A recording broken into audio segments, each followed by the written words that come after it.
Right. So I think the next one we've got is Man on Man. Yeah, self-titled album. Another debut album, self-titled. Eponymous debut album. Eponymous Some debut, say. yes, of course. The eponymous debut by Man on Man. This came out on the 7th of May on Scary Monsters, a really good indie label, like Scary Monsters. So, Man on Man describe themselves as two gay lovers making music, which is appropriate given that the band is made up of boyfriend duo of veteran Faith No More keyboardist Roddy Bottom, which just sounds Yeah, like a stage name for a gay wrestler. it, Like it, it's got a hilarious name. yeah, it is. Roddy Bottom. Yeah, it Roddy just adds Bottom. to their brilliance. Yeah. So Roddy Bottom and his partner Joey Holman. So what I like about this album is just how they wear. I suppose a bit like Girl in Red, how they just wear their sexuality on their respective sleeves in a pretty matter of fact and a humorous way, of course. Aye. I mean, there are lyrics like I took a ride to your house. I pulled your shorts down. I knelt before my swelling king on Daddy, or I was frowning down the promenade, and then I got to think about sucking you off. So, and that's on 1983. So it's like you know this. They're It's openly gay. it's novel though, isn't it? You know what I Yeah, mean? Like, it's and I novel. think that's part of the reason. If you you probably came across it as well, Sneds, when you were kind of researching the album. You know, part of the kind of promo photos, or the promo for Daddy in particular, which I think was one of the first singles of the album, is just these two guys. They're a bit bigger. You know what I mean? They're, I suppose, yeah, they are bigger. You know, They're big they're broad manly. guys. They're manly men. They're manly, masculine men, Yeah. and they're both wearing tighty whities. You know what I mean? And they did that. They did that. What's the word that I'm looking for? Um, that was their intention. You know what I mean? It was, when I was reading about it, they were just like, we want to kind of show off our masculinity. So much of the LGBT, or rather the gay community, um, certainly within mainstream culture, is of just people, perfectly manicured men, and young looking men. There's a sort of femininity to it, isn't there? Yeah, aye. Whereas they're putting everything out and show, and like you said, I mean, it's quite novel and refreshing, I suppose, for lack of a better word or phrase, to kind of hear, I suppose, gay men talking about this, because I suppose when you think of the traditional gay anthems or gay songs, like, well, or gay artists, maybe like the Pet Shop Boys and that from the 80s, it's all, I don't want to say it's tongue in cheek, but you know what I mean? It's, what word would I use? You know what I mean? They're talking about their sexuality, but it's not immediately apparent. Does that make sense? Yeah, it's maybe not as It's not blatant and blatant. Yeah. out there, I suppose, as this.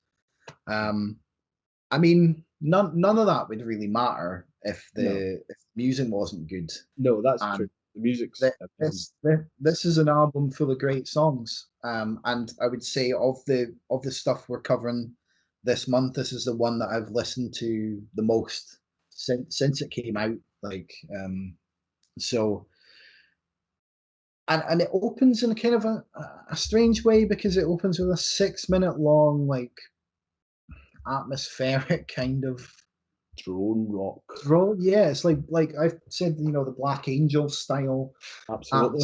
atmospheric kind of grunt in the start. The lyrics kind of soften the impact of that a little bit. They're a bit more bright and sunny and melodic. And despite it being 6 minute long, it still works because it just doesn't get boring for me. And then that leads into the track Daddy, which is the song that kind of made me fall in love with this band. Like it's got a strange, almost Beach Boys sound to it. It takes like it's got that sort of surf rock sensibility of the Beach Boys, but slowed right down to a snail's pace. And I guess it's like the sort of harmonizing of the vocals and the sort of fleet who bit at the end.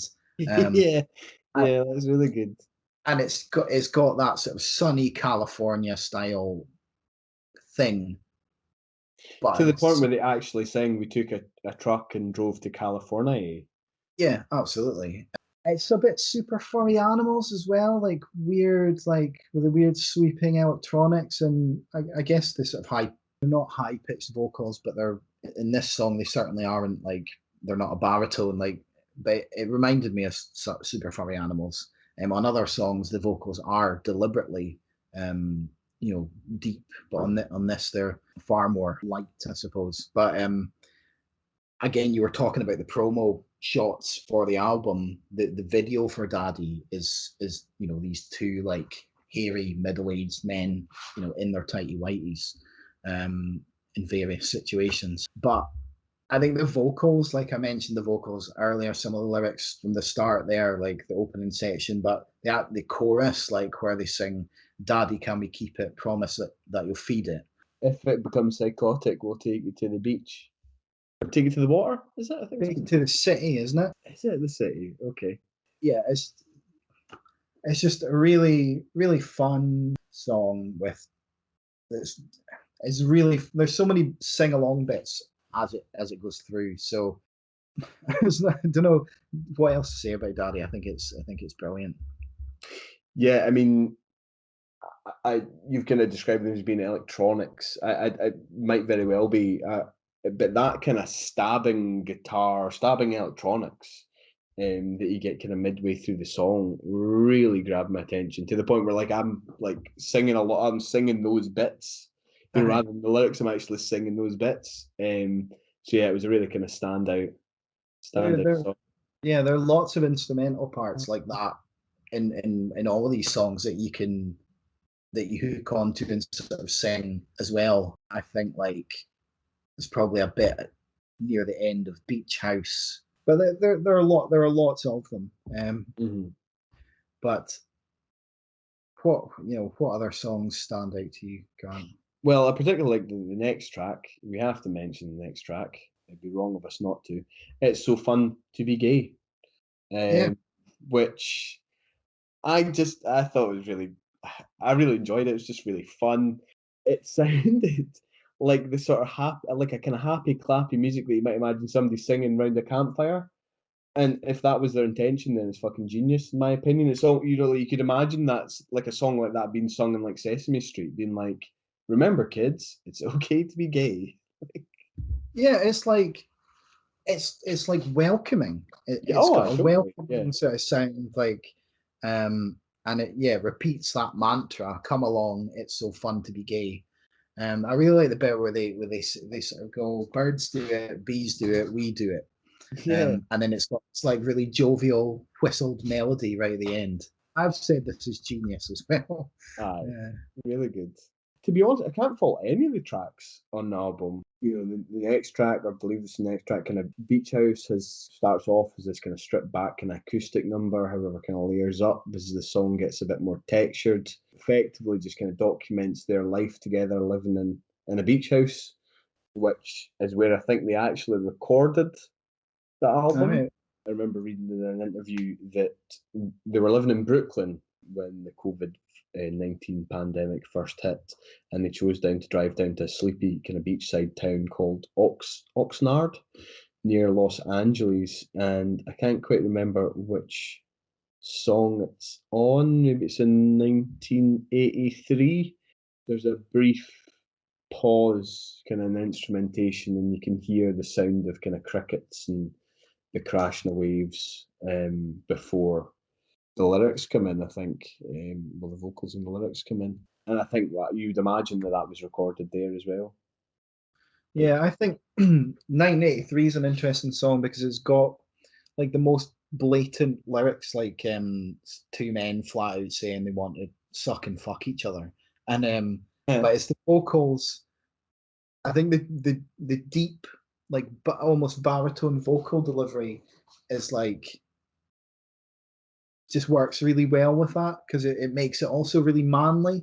It's like yeah, because gayness isn't always associated with manliness, and but that just it takes that gay side of it and puts it firmly next to this kind of manly, deep vocal, and I think that really works. Yeah, it has a belter of a lyric as well, because it's basically it's meant to be like a text interchange, isn't it? Like, I think it is, yeah. At least yeah, at the start, it is yeah, anyway. at least at the start. And as you said, one of the characters or one of the singers, whichever way you want to kind of look at it, starts off by saying that they're walking down the promenade and had thoughts about sucking you off. So he texts them or whatever, so sent you a text. I can't quite remember what the lyrics are. And then the other one replies with, yeah, hearing you sucking really makes me feel good, but when we are fucking, I feel more understood. I'm like, that's an amazing lyric. Yeah, yeah, it's brilliant. Um, Um, but I would agree, what I mean? Like, they do sing in this kind of really deep, kind of masculine voice.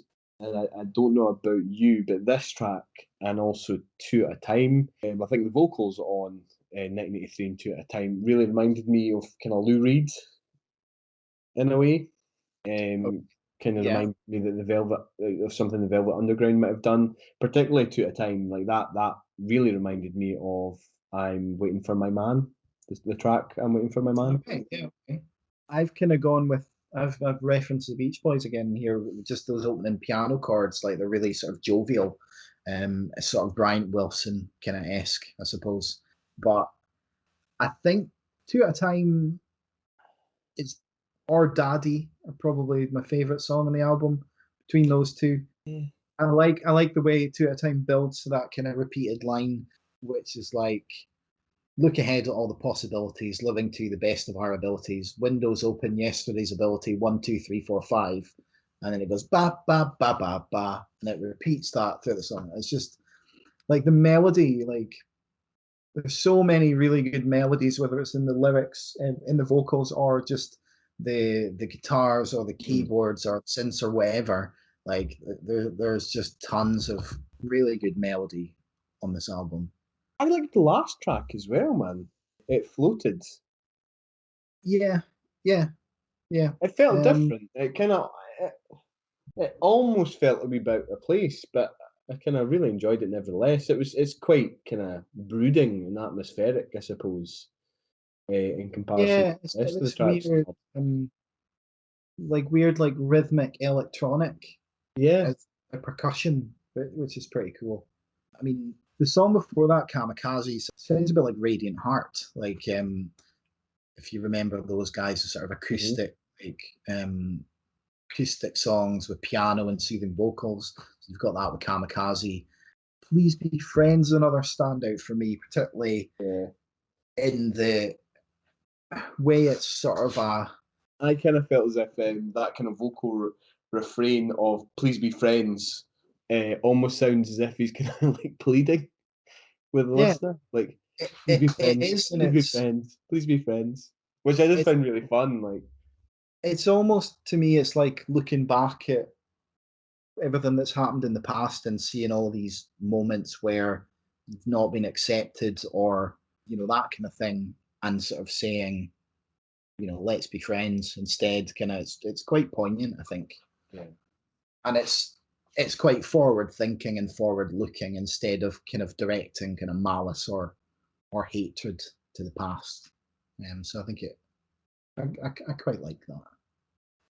But yeah, I think yeah, I was surprised at how much this album got under my skin. It's just really catchy. I think it's quite theatrical, but without being overly camp, which is like yeah. I wouldn't say it's camp, it's not. but I get the theatrical element Yeah, that you kind of mentioned. It's certainly the album that I've actually shared the most. you've Um, shared the most. Yeah, yeah, I've been speaking to people the most about, Yeah, and it's been fairly well received, if I'm honest, by most people. yeah. I mean, like I said, if if the music wasn't so good, you can say whatever you want on an album, but if you can't, if you're not backing it up in your lyrics and your music, then It needs to be the full nobody's, package, doesn't it? nobody's necessarily going to listen. I think it's quite interesting as well. Like, I don't know if you realised this when you're doing kind of research. on the album. But Joey Holman as well, just in terms of the kind of lyrical content, that Joey Holman, so Roddy Bottom's boyfriend, was in an alt Christian rock band called Cool Hand Luke. Right. Okay.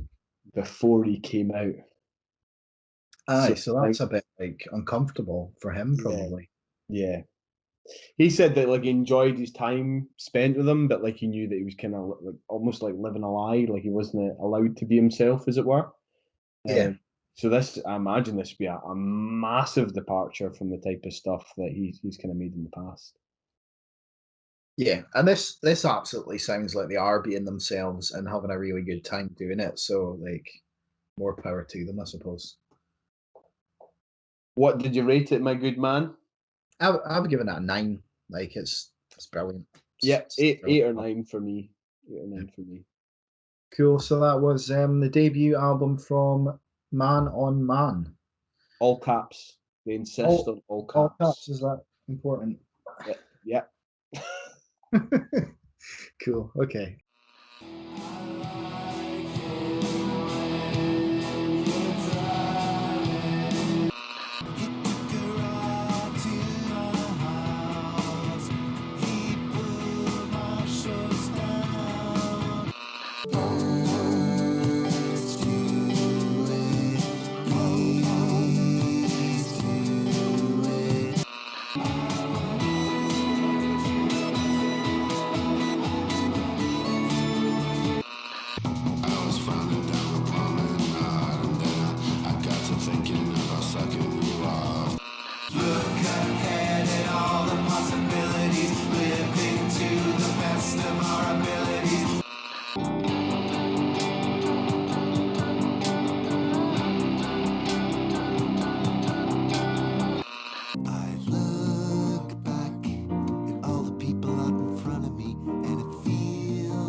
It's not finished. It's finished.